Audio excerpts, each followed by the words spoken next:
29 दिन बैलेंस बचे। केसीआर साहेब bye bye bye bye. Jan Dhan खाता खोलो, मैं धन 15 लाख देता हूँ। पटे 15 लाख మరి ఏమనాలి మనం అందుకే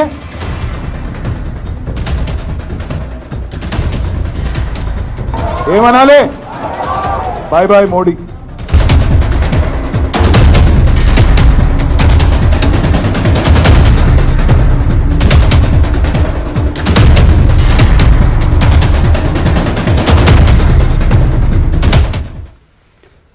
नाज़रीन आदाब, मैं हूं सैयद अहमद जिलानी। हफ्ते की बड़ी बहस में आज बात करेंगे तेलंगाना में उल्टी गिनती और बाय बाय की।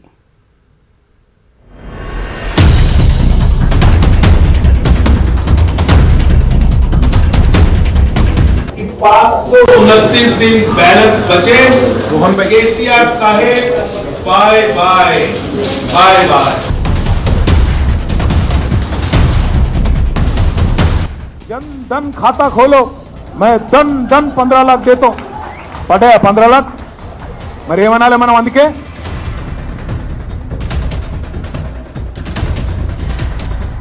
ఏమనాలి బాయ్ బాయ్ మోడీ।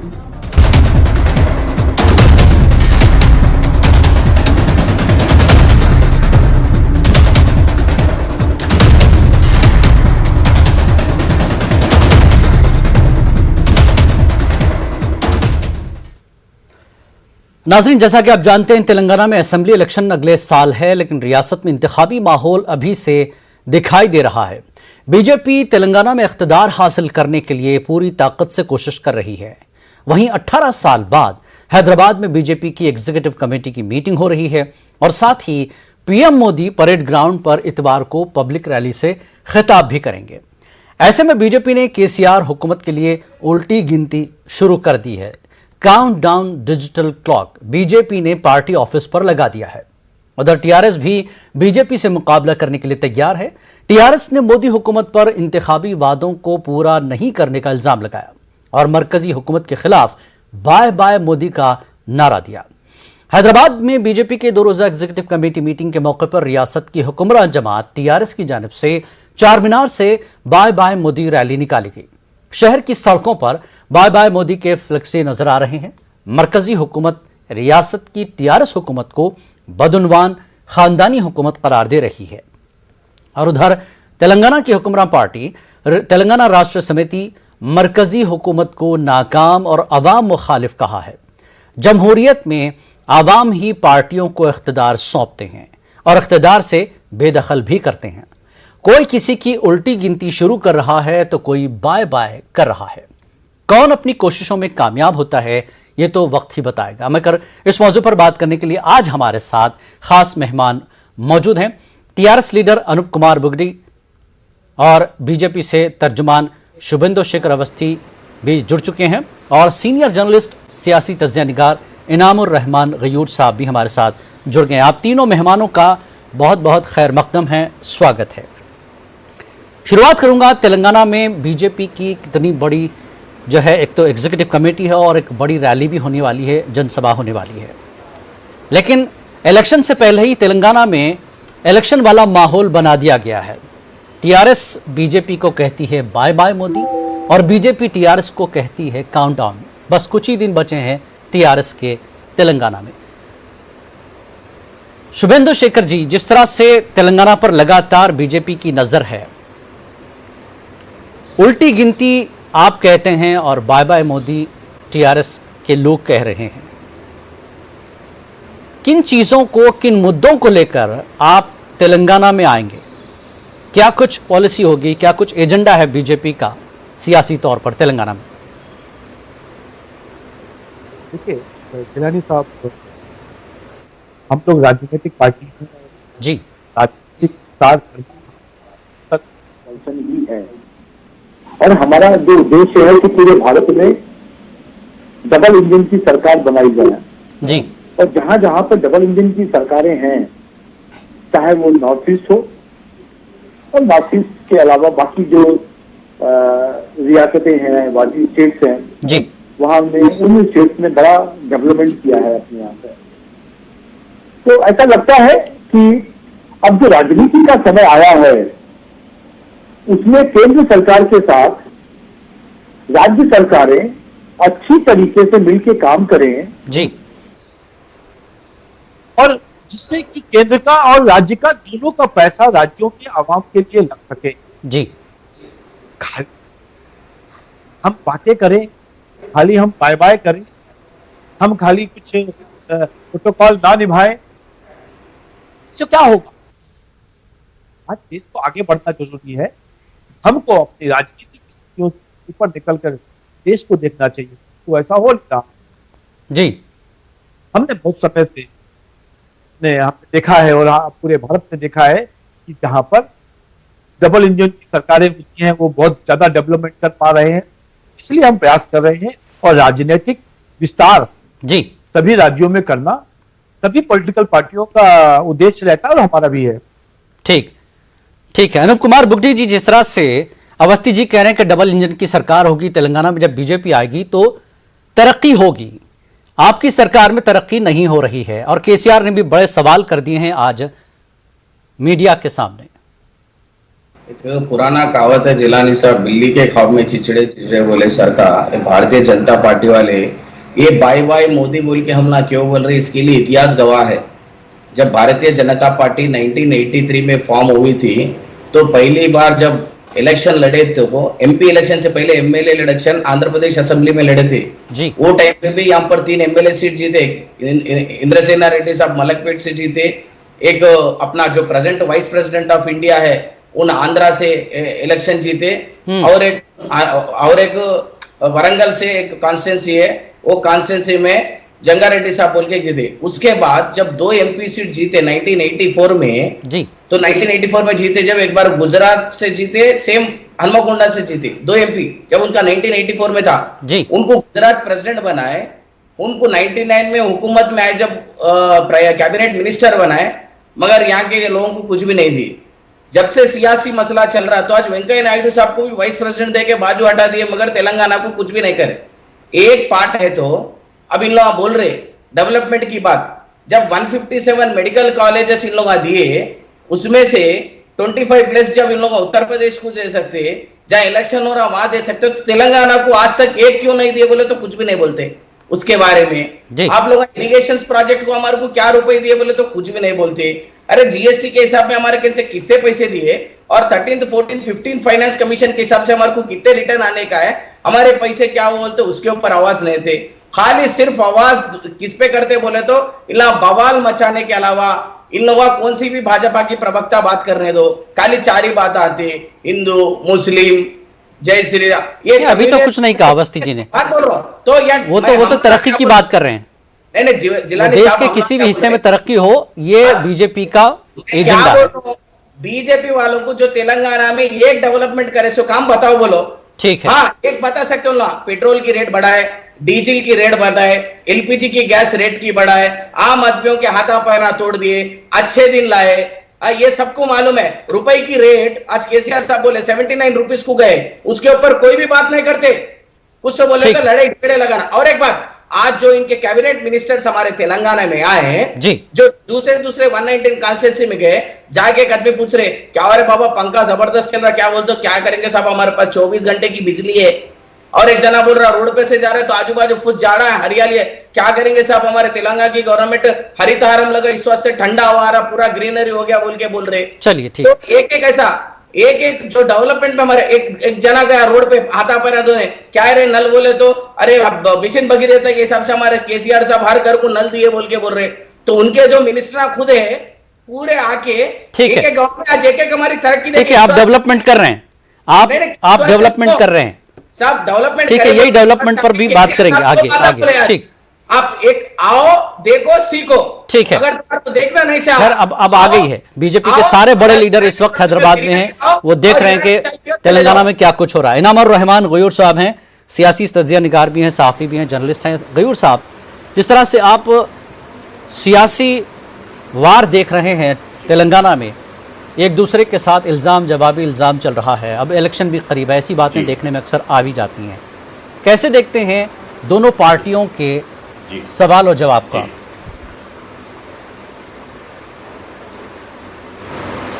मैं इस सियासी जंग को पुराने सियासी अखाड़े की होने वाली जंग की तरह अब नहीं देख रहा। जी अब पिछले 1-1.5 साल से खुसूसन और स्पेशली महाराष्ट्र के बाद जी अब जो है सियासी अखाड़ों की जंग वैसी नहीं रही कि इल्जाम तराशी है, काउंटर एलिगेशंस हैं, कुछ प्रूफ्स हैं, कुछ स्टैटिस्टिक्स हैं, कुछ फिगर्स हैं। जी वैसी कोई चीज के बलबूते के ऊपर कोई आर्ग्यूमेंट जीता जाएगा और कोई इलेक्टोरेट को अपनी तरफ किया जाएगा, वैसी बात नहीं है।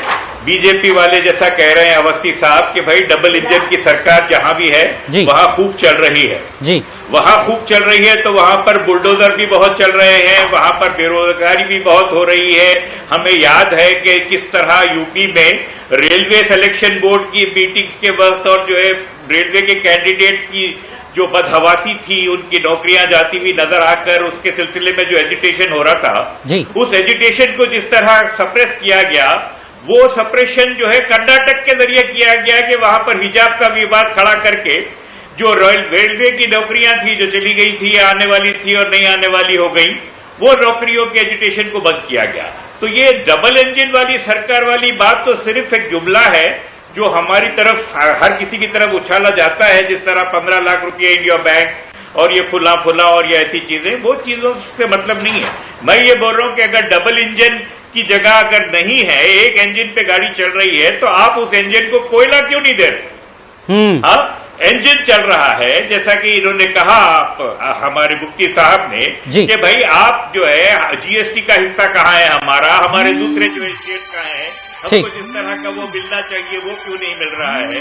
वो सारी चीजों को आप देखें तो ऐसा लगता है कि जरूर बीजेपी की तरफ से जो है कुछ सौतेलापन का सुलूक किया जा रहा है टीआरएस के साथ। ठीक है अवस्थी जी, जिस तरह से गयूर रहमान साहब कह रहे हैं कि डबल इंजन की सरकार में आप जो है तरक्की कर रहे हैं दूसरे स्टेट्स में, सवाल यही है कि क्या किसी दूसरी पार्टी की सरकार होगी तो जैसा कि रहमान साहब कह रहे हैं कि उस सरकार की इंजन को कोयला तो दीजिए।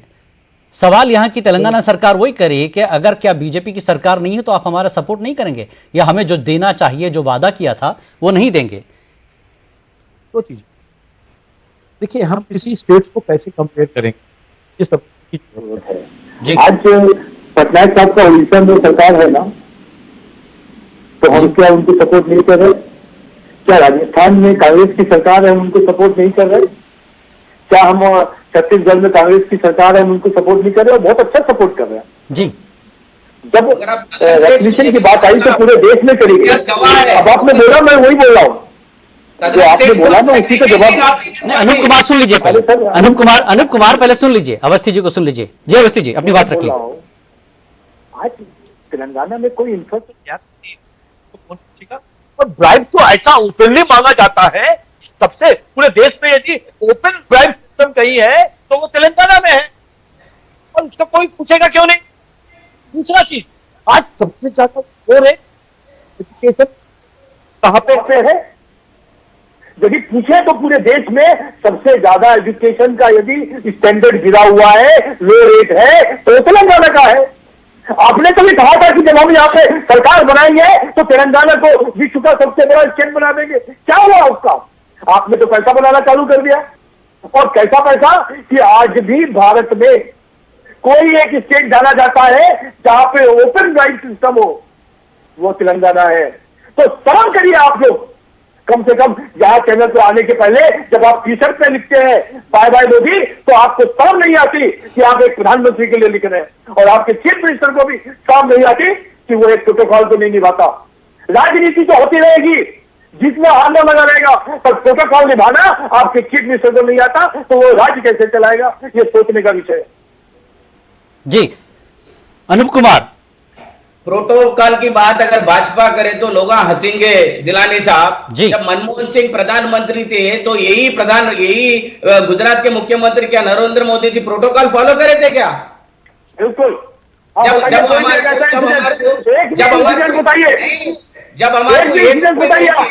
अरे साहब सुनिए, सुनने की क्षमता रखिए आप, भाजपा वाले सुनने की क्षमता रखिए। जी अपनी बात रखिए, अनूप कुमार अपनी बात रखिए जी। तेलंगाना है, ये सुनने की क्षमता रखिए। तो मैं बोलने का क्या हुआ जब टी-शर्ट पे नरेंद्र मोदी जी क्या कर रहे थे, जब मनमोहन सिंह जी आ रहे तो प्रोटोकॉल की बात कर रहे। और एक बात साहब, इन लोगों को कोल माइंस बोल रहे, वो बोल रहे, ये भारतीय जनता पार्टी नहीं है, OLX की पार्टी है। आज इतने जने क्यों आ रहे बोले तो नॉर्थ इंडिया पूरा बेच दिए, जो भी सिस्टम दिखा, यहाँ पर कौन सी गली में क्या मिलता बोल के आज देखना है। मगर उन लोगों को नहीं मालूम, दिल्ली अलग है, हमारी गली की दंगल अलग है, हमला दंगल में है। वो बात याद रखना भारतीय जनता पार्टी वाले पहले। तो इन लोग आप ये जलसे की बात जो बोल रहे नेशनल एग्जीक्यूटिव मीटिंग, जिलानी साहब जी। सेम 99 में इन लोग आंध्र प्रदेश में जब 12 MP जीते थे, 12 MLA जीते थे और 6 MP जीते थे अटल बिहारी वाजपेयी जी के गवर्नमेंट के हुकूमत में, जब भी 2004 जनवरी 11th 12th को यही हैदराबाद में इन लोग मीटिंग लगाए थे ताकि हम लोग इतने जीते, नेक्स्ट तेलंगाना में गवर्नमेंट फॉर्म कर रहे बोल के यही जुमले करे थे। जब भी क्या हुआ 2004 में सिर्फ 2 MLA जीते, ठीक है। किशन रेड्डी साहब जीते, एक आंध्रा में जीते। वो नहीं भूलना चाहिए आप लोग। बहुत हो गई महंगाई की मार, अब की बार मोदी सरकार बोले, आज हैदराबाद की आवाम पूछ रही है बहुत हो गई महंगाई की मार, चुप क्यों बैठे मोदी सरकार। ठीक है, ठीक है। अवस्थी जी, आज केसीआर साहब ने भी प्रेस कॉन्फ्रेंस की, यशवंत सिन्हा भी हैदराबाद में हैं, आप जानते ही हैं। उन्होंने भी कहा कि जितने वादे मोदी जी ने चुनकर आए थे, चुन के आने के बाद देश की जनता से जो वादे किए थे, कोई एक ऐसा वादा बता दीजिए वो पूरा कर चुके हों। केसीआर का सवाल है ये। देखिए, केसीआर साहब को तो कम समझ में आएगा और जसवंत सिंह जी को बिल्कुल समझ में नहीं आएगा। कारण क्या है, जब आज से 2014 से पहले हम किसी देश में जाते थे तो हम घंटों तक इंतजार करते थे कि उस देश का राष्ट्रपति या अध्यक्ष या प्रेसिडेंट या प्राइम मिनिस्टर हमसे मिलने आएगा, और आज हमको वो बुलाते हैं और पीछे यदि खड़ा है तो आके हाथ मिलाता है। ये है चेंज। ये चेंज है कि जब आज से पहले इस देश के अंदर कोई वैश्विक बीमारी आती थी तो 20 साल बाद हमको वैक्सीनेशन मिलता था। हमने यदि अमेरिका के अंदर देखा है कि 14 दिसंबर को चालू किया गया है, तो भारत में 16 जनवरी को वैक्सीनेशन चालू किया।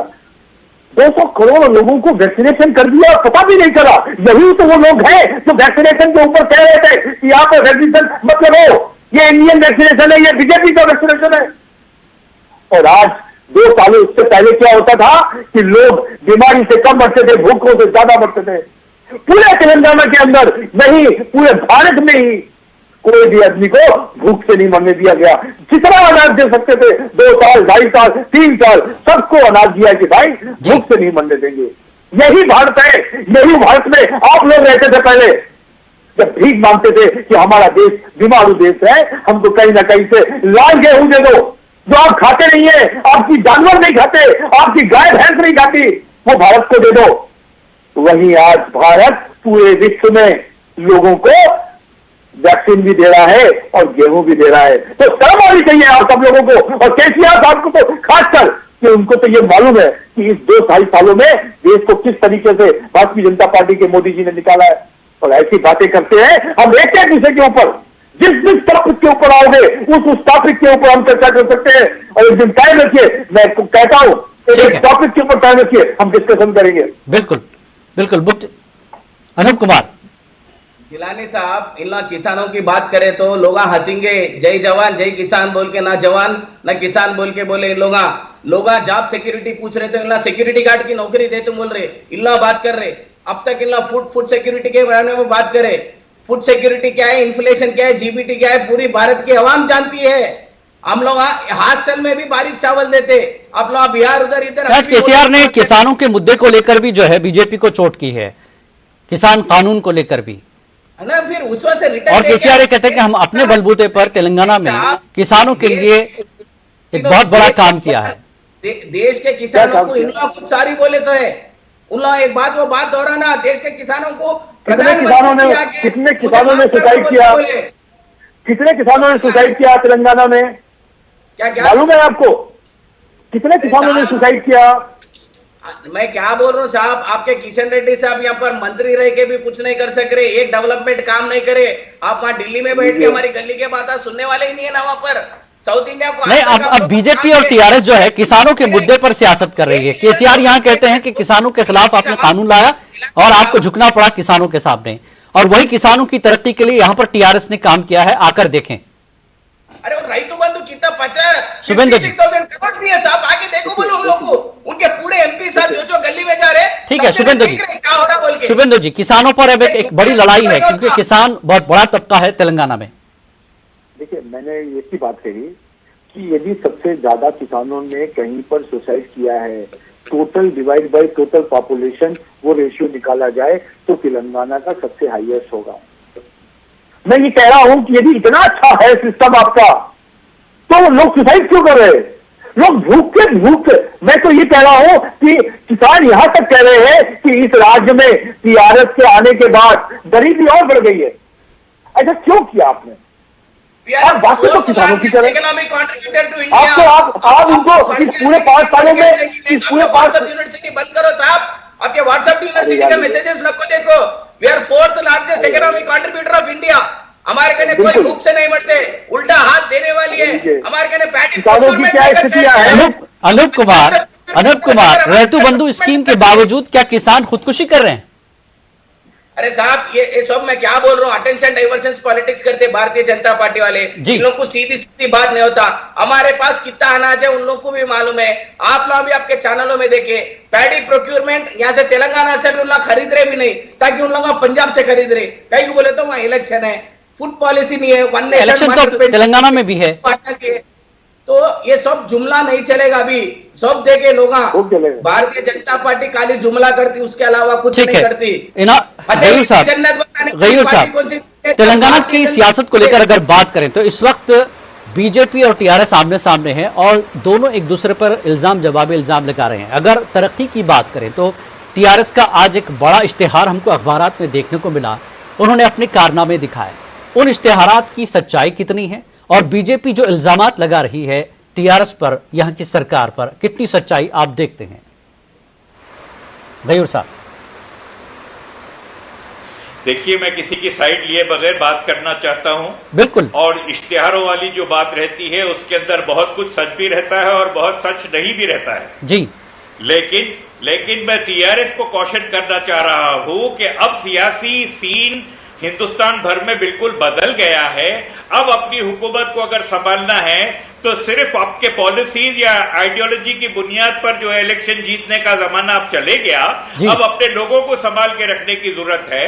और केसीआर साहब पर भी ये इल्जाम लगता है कि वो अपने लोगों से ज्यादा नहीं मिलते, वो जरा दूर दूर रहते हैं और ये वक्त नहीं देते वगैरह वगैरह। तो उन बातों को फौरन उनको कंट्रोल में लेना चाहिए।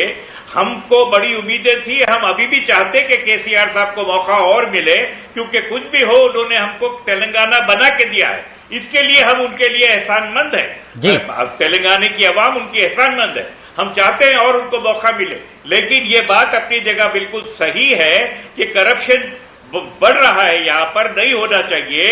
स्कूलों की फीस जो है उसके ऊपर कंट्रोल कभी का आया जा सकता था, उसको नहीं लाया गया।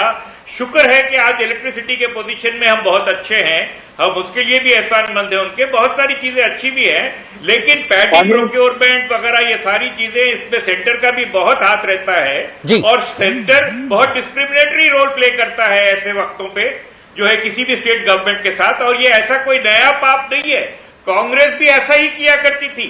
तो पार्टी जब ज्यादा बड़ी हो जाती है और जब डबल इंजन का सोचने लगती है तो डबल इंजन का सोचती है, आवाम का नहीं सोचती। और यही हो रहा है। अगर यहां लोग सुसाइड कर रहे हैं तो उससे ज्यादा बुरी बात यह है कि अल्ट्रा रिच लोग हिंदुस्तान छोड़ के भाग रहे हैं। पिछले 10 साल में at the rate of 7,000 per annum जो HIN हाई नेटवर्थ इंडिविजुअल जो होते हैं वो मुल्क छोड़ के भाग रहे हैं, दूसरे मुल्कों की सिटीजनशिप ले रहे हैं। आप इसका क्या जवाब देंगे? शर्म से डूब मरने की मुकाम है हमारे लिए ये। हम जाते हैं बाहर, हमारी बड़ी आवभगत होती है, बड़ी खुशी की बातें होना चाहिए और भी बहुत अच्छी होना चाहिए थी अगर शुरू से कांग्रेस इसको करके आती। हम दुनिया की दूसरी सबसे बड़ी आबादी हैं, हमारा वेटेज होना चाहिए था, हमको यूएन में सिक्योरिटी काउंसिल में जो है होना चाहिए था और बहुत सारी फोरम्स में हमको इंपॉर्टेंट पोजीशन होनी चाहिए थी हमारी। बिल्कुल। तेलंगाना से जो सवाल अक्सर उठते रहे हैं, अवस्थी जी, शुभेंदु अवस्थी जी, तेलंगाना से अक्सर ये सवाल उठते रहे हैं कि बीजेपी के यहाँ पर एमपीस हैं, मिनिस्टर्स हैं, MLAs हैं, लेकिन उन्होंने तेलंगाना के लिए मोदी सरकार से क्या हासिल किया ताकि इलेक्शन में जाएं और मोदी सरकार ने तेलंगाना को ये चीजें दी हैं ताकि बता सके लोगों को और टीआरएस के उन सवालों का जवाब भी मिल जाए। तो ऐसी कौन सी चीज है जो आगे इलेक्शन के लिए आपकी तेलंगाना में तैयारी है, जो सवाल टीआरएस बार बार आपसे पूछती है कि इस सरकार की जो मांगे हैं, जो जरूरत है, दूसरी रियासतों को आप कह रहे थे कि दे रहे हैं, तो टीआरएस को क्यों नहीं? फिर दोनों चीजों को जवाब दे रहा हूं मैं। जी अवश्य। पहला, टीआरएस को हम लोगों ने तेलंगाना को सभी चीजें दिया, जो चीजें मांगी यहाँ पे भी दिया, और हमने तो वेस्ट बंगाल में ममता जी को भी बहुत सारी चीजें दी हैं। हमने कभी भी जब आवाम को देने के लिए कोई विषय आता है तो हमने पार्टी, हमने जाति और हमने धर्म नहीं देखा है जी। दूसरी चीज, अब ये कहेंगे ही क्योंकि अब इनको आदत है ना कि जो लोग पूछेंगे कि आपने क्यों नहीं किया, आपने क्यों नहीं डेवलपमेंट किया, इंफ्रास्ट्रक्चर क्यों नहीं डेवलप किया। सबसे अच्छा इंफ्रास्ट्रक्चर एक जमाने में हुआ करता था, और जब सबसे पढ़े एजुकेटेड लोग होते थे तो इसी इलाकों में होते थे, परंतु आज क्या गरीबी जहां गांव में थी और गरीबी हो गई। तो हमारा ये कहना है, हमने तो सब कुछ दिया, पर वहां का जो मैनेजमेंट है, वहां का जो हाईएस्ट करप्शन है, मैं बार बार कह रहा हूं, टीआरएस की सरकार के अंदर हाईएस्ट करप्शन है, और highest corruption it is open corruption. मतलब लोगों का कहना है आप सीधा सीधा मांग लीजिए कि 1 लाख का काम है, हम आपको 40,000 दे देंगे तो काम मिल जाएगा। 40% रेट पे वहां पे लोग करप्शन कर रहे हैं, और उसके बाद भी इनको आज भी अपना तेलंगाना, अरे तेलंगाना को तो आपने जाने कब लूट लिया जनाब।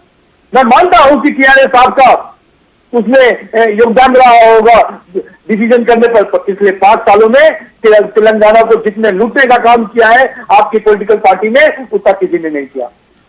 जी अनूप कुमार गुप्ता जी, एक बड़ा मुद्दा बीजेपी तेलंगाना में बना रही है करप्शन को, इससे कैसे निपटेगी टीआरएस?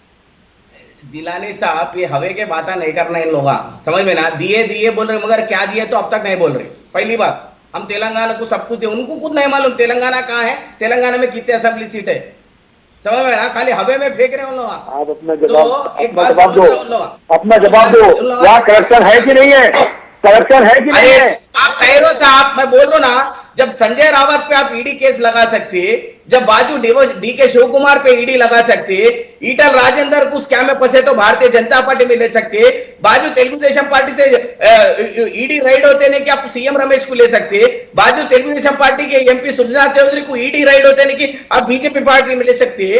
तो कैसा हो गया बोलते हो, जो फांसी के फंदे पे लटक रहे स्कैम करके, अरे तेरा आखिरी ख्वाहिश क्या है बोलते साहब मैं बीजेपी में जाए ना, सर बोलते अरे हौले पहले नहीं बोलना था तो यहाँ तक ही नहीं आता था ना, बोले सरकार हो गया आज ये डबल इंजन की सरकार। इन लोगों का करप्शन के बारे में हमारे को बोलते साहब 6.6 लाख करोड़ से इन लोग वेव ऑफ करे, एक किसान को 1 लाख माफ नहीं कर सक रहे, पूरे डिफॉल्टर 36 डिफॉल्टर फॉरेन कंट्रीज भागे, पूरी देश को डुबा के, ये अलग ही स्कैम है। परसों डीएफएचएल का 34,000 का स्कैम क्या हुआ, 34,000 लाख का 34,000 करोड़ का स्कैम डीएफएचएल का क्या हुआ? ठीक है गयूर साहब, लास्ट कमेंट मैं लूंगा गयूर साहब से। गयूर साहब, इधर एक तरफ कि टीआरएस की कोशिश है यशवंत सिन्हा को सदर जमहूरिया बनाए, वो क्या होगा वो तो बीजेपी पूरी तरह से मुतमईन है, उन्हीं का कैंडिडेट जीतेगा बताया। दूसरी तरफ बीजेपी की एग्जीक्यूटिव कमेटी की मीटिंग यहाँ हो रही है, एक बड़ी रैली कल होगी, कितना असर तेलंगाना पर बीजेपी की इस पार्टी, इस रैली का, इस मीटिंग का या कमेटी का असर होगा? गयूर साहब देखिए, अवाम इन द फाइनल एनालिसिस तो ये देखती है कि उसके हालात किस कदर बेहतर हो रहे हैं कि नहीं हो रहे हैं जी, उसकी बेसिस पे वो अपनी पसंद नापसंद करती है। लेकिन इलेक्शन के रिजल्ट आना और कैसे आना ये एक टोटली अलग मामला बना हुआ है आज के जमाने में। आज के जमाने में बिल्कुल नहीं कह सकते कि इलेक्शन का रिजल्ट कैसा आएगा, लेकिन अब हम ऐसे सिचुएशन में हैं जहां पर इलेक्शन होने से पहले बहुत सारी इलेक्ट्रल इंजीनियरिंग हो जा रही है, जिसके बिना के ऊपर ये समझ में ही नहीं आ रहा है कि किसको वोट दे, किसको ना वोट दे, कौन किस वक्त दल बदल लेगा और कौन दल बदलने में बिल्कुल आखिर वक्त तक तस्वीर साफ नहीं होती। जब चुनाव के नतीजे आते हैं तभी पता चलता है कि क्या कुछ होगा। लेकिन फिलहाल रियासत में किसकी उल्टी गिनती चल रही है या कौन किसको बाय बाय करेगा, ये तो जनता तय करेगी किसको बाय बाय करना है और किसकी उल्टी गिनती देखनी है। आप तीनों मेहमानों का बेहद शुक्रिया तेलंगाना डिबेट में बात करने के लिए। आदाब।